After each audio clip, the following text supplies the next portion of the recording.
How many here are from Washington, D.C.? Well, welcome. How many here are not from Washington, D.C.? Well, welcome to the city where duplicity never sleeps. I say that because having served as a superintendent in 3 urban districts, I've seen a sea change in how they are governed. And governance does matter when it comes to recruitment and retention, given the fact that we used to have school boards running school districts.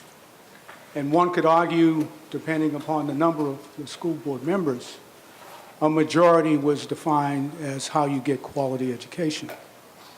Now we have one person in charge of many urban districts, a mayor.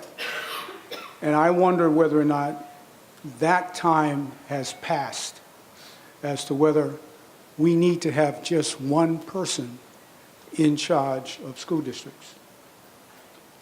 A little bit about myself, and I'm going to comment on each one of the presentations. I had the unique advantage as a superintendent to visit schools and classrooms on a regular basis. In over 9,000 classrooms I visited as a superintendent. Some were for observation purposes, some were for co-teaching opportunities, having developed as a reading teacher when I started my career.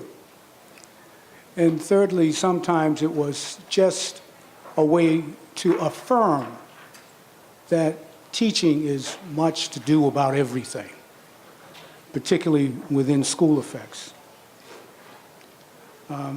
I grew up a little differently than our panelists. I grew up in Boston in one of the schools that was cited in the historic desegregation case in Boston. It's where I attended elementary school, and my teacher story, who had great influence over you and your learning experience, was my 4th and 5th grade teacher, Mr. Ralph D'Angelo. He knew where the boundaries were for comfort in the classroom, but he also knew that the boundaries, if just left for definitions of comfort, wouldn't serve all of the students well in that class. So he moved beyond the boundaries per se and allowed us to excel. Now, we had very clear extremes in a 5th grade class. We had non-readers and some who could read close to 9th grade level.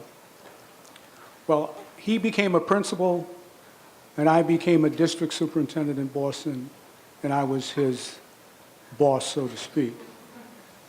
It didn't result in anything but good stuff because we had built a relationship when I was 9, 10 years old. He served me well and he served his school well. In those 9,000 classrooms that I visited, I never felt that teachers who were assigned to classrooms in schools that were low performing with high levels of poverty should automatically be a minority teacher. I say that because what we have now in the over 5,000 schools that are at risk in the country, we have built to some degree in an unconscious bias, and in other ways a conscious bias of creating segregated schools. That is, within the school we have clear segregation. Now, my view is that white students need the benefit of having minority teachers, as do minority students need the benefit of having teachers who are non-minority. And you just can't throw this up in the air and say automatically, just because of the color of one's skin, it's representative of the color of one's conscience. And it's tough stuff to deal with this. I mean, it isn't easy work, but it is the work that we need to be addressing in order to lift all boats, as people say. Going to the dual goal of recruitment and retention. Rochester, New York, upstate New York, where we averaged over 120 inches of snow per year. So stop whining about the snow in D.C. We had a partnership with the teachers union.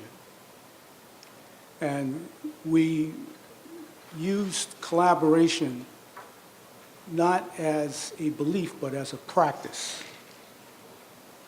And so it did matter that I had a relationship with the union president, but it didn't precede the kind of relationship that was necessary at the school level between teachers and administrators.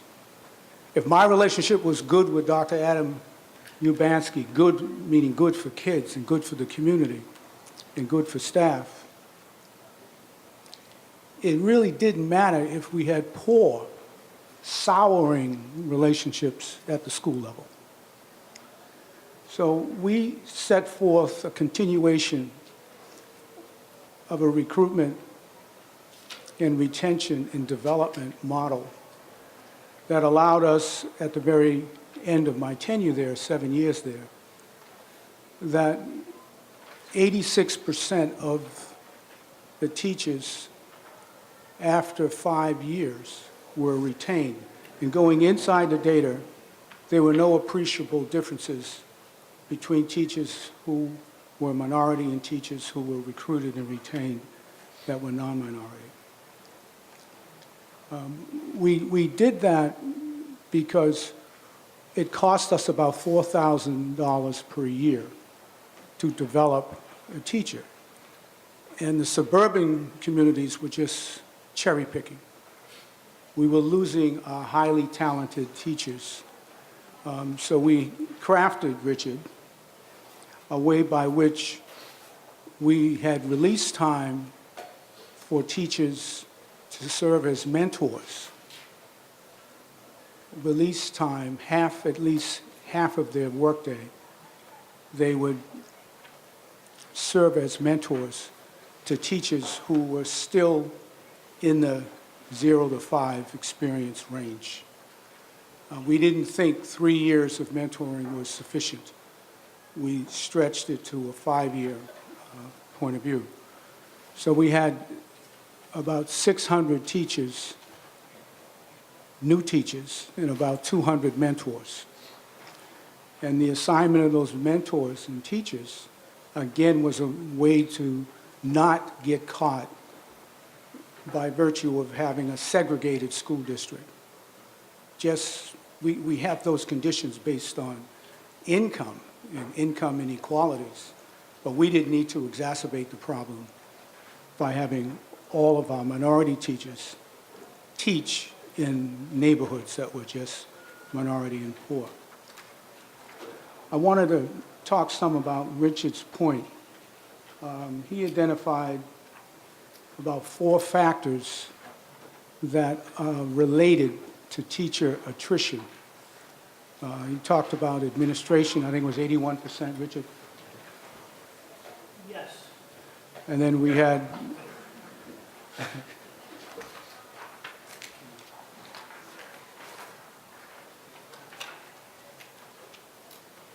okay, we had testing at some other percentage.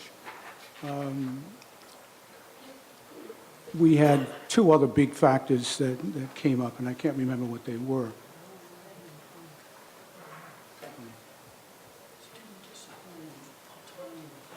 Student discipline and autonomy in the classroom. Well, if you've got a premium on testing coming from the federal government and a lot of state governments, it's going to be difficult to overcome that just by saying we differ with the results. But you can do something about autonomy. That's within the local parameters of what school districts do. Student discipline, the same thing. But these working conditions are such that they're not just the traditional working conditions that we used to face when we would have a relationship with the teachers union and begin to hammer out which ones affect positively and negatively on the teaching and learning experience. I don't think we can move forward unless we address that disruptive elephant in that room. I mean, to the extent that you can close schools and argue it's going to save money, and it really doesn't in some cases, who are the students that are hurt, and who are the staff members that are hurt, and never to return into those school districts. So I agree with my two colleagues here that you cannot at all think about recruitment without a plan for retention. And both need to be very attractive, because as you recruit, you're mindful that the teachers you recruit are going to affect the next cohort of teachers coming from whatever university or whatever particular program that prepared them to take on the responsibility of teaching. This says I have 1 minute. That's the spirit of transparency, which doesn't necessarily get grounded in DC.